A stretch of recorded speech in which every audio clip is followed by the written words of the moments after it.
Target Transfers and welcome back to 2 Minute Tuesday, your weekly bite-sized masterclass on heat printing. In today's episode, I'm going to show you everything you shouldn't be doing with heat transfers, common mistakes that a lot of you are making but shouldn't be. So everything we do is recipe-based, so I'm going to show you why you should always follow the recipe.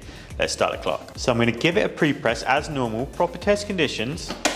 Then I'm going to take this 1 to 5 colour screen printed heat transfer, but I'm only going to fuse it for 5 seconds instead of 10, and we'll see what happens. Still use release paper. Here we go, 5 seconds. Then it's going to pop up.